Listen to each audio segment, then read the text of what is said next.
to Staffworks Explained, the channel that takes you to an exciting journey across the globe with more focus on Africa. To our amazing subscribers, your support fuels our passion. If you are here for the first time, join our community as we delve into captivating events, activities, and projects. Together, we'll uncover the events and activities that are shaping Africa. So if you haven't already, hit that subscribe button and let's embark on this enlightening adventure together. Thank you for being part of Staffworks Explained. In today's video, we'll be talking about East African Crude Oil Pipeline, a project that is being constructed in Uganda and Tanzania for the purpose of evacuating oil from the oil fields all the way to the coast of Tanzania. In this video, we'll be talking about the project.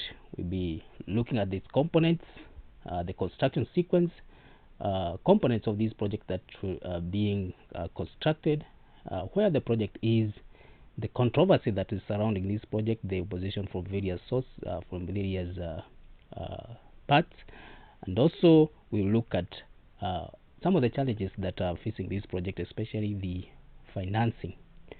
So East African Crude Oil Pipeline, or simply Eacop, is a 1,443 kilometers crude oil pipeline that will transport Uganda's crude oil from Kabaale in Hoima, Uganda, all the way to Chongoleani peninsula near Tanga port in Tanzania. Eacop will have a peak capacity of 246,000 barrels per day, and the budget is estimated to be $3.5 billion. The selected route starts at Kabaale, Hoima, near the Lake Albert, and will cross the Uganda and Tanzania border between Masaka and Bukoba, past Lake Victoria, following its western border, traversing Tanzania, passing close to Kahama, Singinda, Kondoa, and then Tanga region. In Uganda, the pipeline is 296 kilometers long and will traverse 10 districts and 25 sub-counties. In Tanzania, the pipeline is 1,147 kilometers and will traverse 8 regions and 25 districts. So let's now look at the components of these pipeline. The 24 insulated pipeline will be buried along its entire length, with the top of the pipe being 1 meter below the surface. Once it is constructed and buried, the topsoil and surface vegetation will be reinstated, and people and animals will be able to pass freely across the place where the pipeline is. Equally, the pipeline will pass under crossing points in other infrastructure such as roads, rail, and cables. Due to physical characteristics of Uganda's crude oil, the oil in the pipeline will need to be maintained at above 50 degrees Celsius. The oil received from Tilenga and Kingfisher will be above this temperature, and if required, due to stoppage of low flow rate, the Eacop pipeline is also able to warm the oil using the electrical trace heating system. There will be a fiber optic cable which will be made available by a third party. This will allow the increase capacity of local operators, supporting wider and faster internet connection capabilities in both countries. There will be a number of above ground facilities which are also part of the Eacop system. The principal ones are the 6 pumping stations, 2 of which will be in Uganda and 4 in Tanzania. There will be 2 further pressure reduction stations and an oil terminal in Tanzania. The pipeline will also have 76 main line block valves installed along its length. These valves will be closed and they are able to isolate sections when there is need. In addition to the pipeline, high voltage electrical cables and fiber optic cable will be laid and buried along the same length or the same right of way. Fiber optic cable will allow data from the pipeline to be transmitted 24/7, and there will be manned control rooms located at each end of the pipeline. Additionally, the fiber optic cable allows for temperature and vibration monitoring along the entire length of the pipeline. This allows to quickly detect and locate within meters any anomalies such as exposure to, of the pipeline. Under the agreement signed with the host government, the fiber optic cable can increase the capacity to local operators, supporting wider and faster internet connection capabilities for both countries. Electrical power is required for the pipeline's operation, both for the pumping stations and terminal operations, and maintaining the crude oil temperature. In Uganda, power will be taken firstly from the surplus power generated at Ilenga and Kingfisher, and then from the national grid. The electricity being generated in Uganda is hydropower. In Tanzania, Eacop will have its own power generation with generators available to support the scheme for primary connection to a series of 5 solar farms of capacity 90 megawatts, and then there will be eventual interconnection to the Tanzanian grid. The marine export storage terminal and the laid-out facility is located north of Tanga port over the Chongoleani peninsula. The terminal consists of a crude oil reception and storage, loading and metering facilities, and a jetty extending into the Tanga Bay to a water depth of 23 meters. In terms of the construction sequence, construction will start after the land access has been achieved. The first visible signs will be the construction of temporary facilities, which are required before the main construction starts. This includes the coating plant located near at the pipeline midpoints, and 16 main camp and piping yards, MCPYs, which are located roughly every 100 kilometers along the right of way. The main construction sequence will comprise of construction of a pipeline. 18 meters pipe length will be transported from the coast to the coating yard in order to install the thermal insulation and external protective coating. Insulated pipes will then be transported from the coating yard to the MCPYs. From the MCPYs, the pipeline will then be strung out along the cleared right of way, and then the following sequence will be followed. One, there will be right of way opening, including clearing and storage, topsoil storage, stringing and welding of pipeline, infield final coating, protection and insulation applied at the site of each weld, and then the welded pipeline will be lowered in a pre-dug trench at some specific crossings. Instead of trenching, auger boring will be used, or horizontal direction drilling will be used. Fiber optic cable will be laying on top of the buried pipeline. High voltage electrical cables will be buried in a separate trench along the right of way. And then finally, the trench will be backfilled and the surface topsoil reinstated and the surface vegetation restored. Then there will be construction of the above ground facilities, AGFs, which include pumping stations, 2 of which will be in Uganda and 4 will be in Tanzania.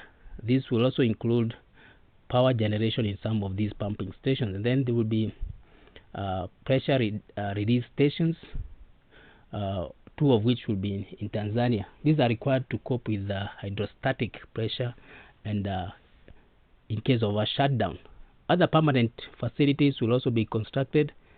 There is a main block valve stations, which will be required to limit the inventory and isolate the when required.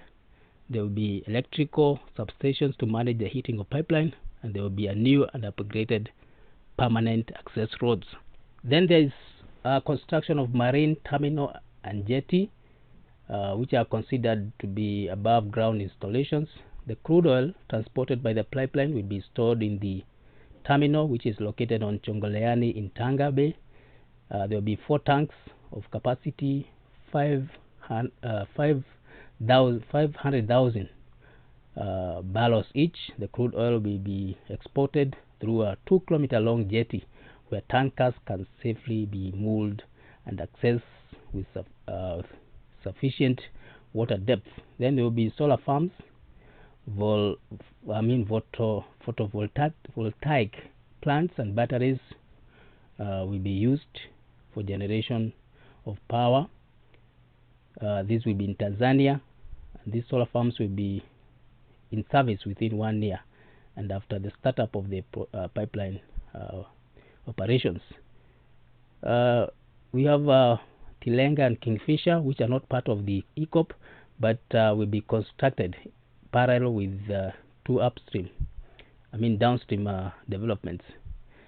As we have said, that these are not part of the Eacop development, but each of these development will consist of a central processing facility to separate and treat the oil, water, gas, and which is produced by the wells. Kingfisher will have 4 pads and a CPF with a peak of 42,000 barrels per day. Tilenga will have that 1 well pads with a capacity to process 204,000 barrels per day. Tilenga and Kingfisher CPFs will be connected by feeder lines to a starting point of Eacop at Kabaale. Here the oil will be metered and then combined into a single stream. The Uganda refinery project, which has a first call to process 60,000 barrels per day, and then the remainder will be transported through Eacop. So what has been done so far as this project is concerned? There has been identification of route, as you can remember in a video that we have done before. Previously, Kenya and Uganda had planned to do a joint pipeline, but later Uganda opted to use the Tanzania route. So the pipeline that is passing through Tanzania was confirmed in April 2016 at a summit with East African head of states. In the periods between 2016 and 2018, the Eacop route was studied and narrowed down to its final width of 30 meters. This allowed initiation of land surveys and other studies, including the environmental and social impact assessment. Then there was laying of the foundation stone, which was done on 5th August 2017, where President Yoweri Museveni and his Tanzanian counterpart John Joseph Pombe Magufuli, the late, laid the foundation stone at the end point of the 443 kilometers long pipeline. This is at Chongoleani near Tanga Port in Tanzania. The two presidents thereafter laid cross-border mark stone at Ruzinga village, Mutukula, Yotela district on the 9th of November 2017, and the foundation stone was also laid at the starting point of the pipeline at Kabaale in Hoima district on the 11th of November 2017. There has been signing of various documents. One of them is intergovernmental agreement, which was signed in May 17. The government of Tanzania and Uganda signed the IGA for this project. The signing of the IGA was a significant milestone that provided the foundation for the project, as well as for other project agreements, including the host government agreements, shareholder agreements, financial agreements, and the IGA marked the decision of the two countries to embark on the development of pipeline. Then we have the environmental and social impact assessment being done in both countries. The National Environment Management Authority of Uganda issued a certificate of approval to the Total East African Midstream BV for the environment and social impact assessment for the Eacop project in Uganda. This was done in 30th November 2020. The approval for the Tanzania section was issued by the National Environment Management Council on November 29th, 2019. These assessments were undertaken to identify and assess the potential environment and social health effects of the project, and were aimed at identifying adequate measures to avoid and mitigate potential impacts, as well as enhance the project benefits. Then we have another study, front-end engineering design feed. This was done, and the position of these studies, and they have been successfully completed. These studies have developed the project basic engineering and will form the basis for the detailed engineering, which specifies how the pipeline and above ground installations are going to be constructed, and these have been successfully completed. Then there was signing of the HGAs. The project and the government of the Republic of Tanzania and Uganda together signed the host government agreements on 11th April and 20th May 2021 respectively. These host government agreements established the legal and commercial framework for the Eacop to be financed, constructed and operated. Then the final investment decision, which was done on February 1st, 2022, where Total Energies EP of Uganda, SNOC Uganda Limited, and Uganda National Oil Company, UNOC, and the Tanzania Petroleum Development Corporation, which are the entities that own the Eacop, announced the final investment decision on the Lake Albert development. The journey to FID started all the way back in 2006 with the confirmation of the commercial oil and gas resources in Uganda.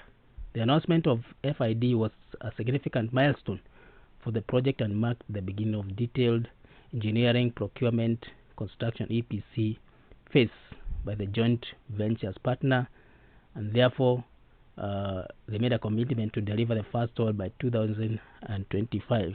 We are yet to see whether this will be actualized, given that some of there are still some challenges. There was establishment of Eacop with the FID happening or being made. This marked the formal or the concluded the formation of the company that is supposed to construct the pipeline. This is Eacop Limited is a special purpose vehicle or company which is governed by its shareholders agreement, with Total Energies owning 62%, UNOC Uganda National Oil Company owning 15%, Tanzania Petroleum Development Corporation owning 15%, and SNOC owning 8%. Eacop has also established other legal framework, which include the the Eacop shareholders agreement, which became effective from 15th February between the four shareholders. It is Eacop company is registered in UK and is physically resident in Uganda. That means it will pay its taxes and duties in Uganda and Tanzania. The transport and tariff agreement, which sets out the terms and conditions for Eacop to transport oil, has also been signed. Under this agreement, Eacop will receive an income in form of tariff charged for each barrel of oil transported. Eacop will take custody of oil at the flange immediately after the upstream physical metering is done until the loading on the marine jetty in Tanga. The ownership of the oil remains within the with the upstream shippers, the government of Uganda, Total Energies, and SNOC as well as UNOC. There has been a granting of a license which was done on 24th January 2023, where Eacop received a license for the construction of crude oil pipeline by the Ministry of Energy and Mineral Development of Uganda. This was after the company applied way back in July 2022, and this application was in compliance and accordance with the section of Uganda Petroleum Act. So this is the journey that this project has gone, and still the construction has not started. There are still some issues that need to be settled out before the construction has settled. This also includes some controversy and opposition that has been during this project, and some of them have caused some delays and withdrawal of some of the financials. Let's now look at the controversies, opposition, and challenges that this project is facing. Eacop has made a fair share of controversy and also opposition from various groups, and these include environmental organizations, local communities, and even some international organizations. On environmental concern, one of the main concerns about the Eacop is its environmental impact. The pipeline will pass through sensitive ecosystems, which include forest, wetlands, and wildlife habitats. The construction of the pipeline may lead to destruction of forest, may lead to water pollution as identified in the assessments, and also displacement of people and wildlife. A study which was done in 2021 by Africa Center for Biodiversity found that Eacop could have a significant negative impact on biodiversity in the region. The study found that the pipeline could fragment habitats, disrupt migration routes, and also harm some species. Apart from environmental concern, there is also community opposition. Some local communities have opposed the Eacop, arguing that it will have a negative impact on their livelihoods and their ways of life. The pipeline will pass through various communities, and these communities rely on farming and fishing for their livelihoods. The construction of the pipeline may damage crops and fisheries, and this could lead to could also lead to pollution, noise, and air pollution. Some communities have also raised concerns about lack of consultation and transparency from the project developers. They argue that they have not been adequately informed about the project or its potential impacts. The Eacop is a controversial project from this point, given that there are a number of environmental, social, and economic concerns. It is important that these careful consideration of these concerns is made before a decision is made on whether the project proceeds or not. The construction of the Eacop is expected to displace people. It's expected to have some pollution. It is expected to have some other effects that may have a lasting effect on these areas. So it is important that these factors are considered before making a decision on this project. Some of the concerns about also about relocations due to Eacop construction. The government has not yet released a detailed plan of how the relocations will be done, and this has led concerns that the people will be displaced without adequate compensation. Some people have been told that they will be located to the areas that are not suitable for the farming of their livelihoods, and this may lead to poverty and food insecurity. The relocations could also have negative impact on the social fabric of community. People who are forced to move away from their homes and communities may lose their sense of identity and belonging, and this calls for this relocation to be done in the right way, transparently, and also ensure that people are comfortable. However, the government of Uganda and Tanzania have defended Eacop, and they argue that it will bring benefits into the region. And these benefits include employment opportunities. The construction of the pipeline will create jobs for the thousands of people in both countries. There will be tax revenue, where the government of Uganda is expected to receive more than $1.5 billion in form of tax revenue from the project for the next 25 years. Then there is increased foreign investment. The project is expected to attract foreign investment to the region, which could lead to development of other economic opportunities. The government of Tanzania and Uganda have also said that they will take steps to mitigate the environmental impact of the project, including relocating people to new homes, where the government of Uganda has said that to relocate people who are displaced by this project to new homes that are suitable for farming and their livelihoods. They will also plant trees, where they have said they will plant trees along the pipeline route to mitigate the impact of the environment. They have also said that they will use renewable energy to power the construction of this project. There are concerns about the effectiveness of these mitigation measures. For example, some people have argued that new homes that are being built for displaced persons are not suitable for farming or other livelihoods. Others have argued that the trees that are being planted along the pipeline route are not enough to mitigate the environmental impact of the project. The Eacop has been met with a number of funding challenges also. Some of the major financial institutions have withdrawn their support for the project due to concerns about the environmental impact.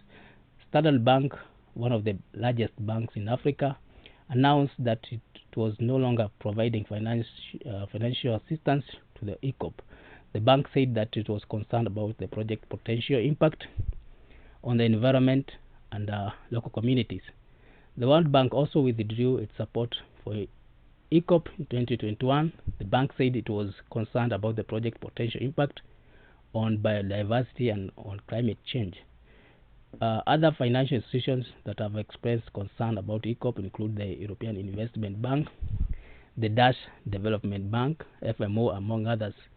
The withdrawal of funding from these major institutions have made it more difficult for Eacop to secure the financing it needs to build. It is possible that the project will not be able to proceed without the support of these institutions. Eacop developers have said that they are confident that they will be able to secure the financing that they need to build the pipeline. However, it is unclear when this financing will be coming. Also, another challenge is the transition away from the fossil fuel, this is hampering the funding of Eacop, among other oil and gas projects. Major financial institutions are increasingly reluctant to invest in fossil fuel projects due to concerns about climate change. In 2020, the International Energy Agency warned that the world needs to stop investing in new fossil fuel projects in order to achieve the net zero emission by 2050. This shift is having a significant impact on many oil and gas projects. In the recent years, the cost of borrowing money for oil and gas projects has increased, and some banks have stopped lending money for this project altogether. Eacop is particularly vulnerable to this funding crunch. The project is expected to cost billions of dollars to build, and it's likely to be difficult to secure the financing it needs without the support of the major financial institutions. But despite these challenges, Eacop developers are still pushing ahead with the project. They have said that they are confident that they will be able to secure the financing that is required, and they will be able to mitigate the environmental and social impacts of the project. So we'll wait to see how this goes. So we'll be doing other videos recapping on this project. We have done other videos where we have also laid out details about this project. So you can also watch those videos and give us your comment about this project. So if you have reached this far, thank you for watching this video. If it's your first time here, please subscribe to this channel and hit the notification bell so that you can be able to see when we upload other videos. Also leave a comment and tell us your thoughts about this mega project that is being constructed in Uganda and Tanzania. Thank you.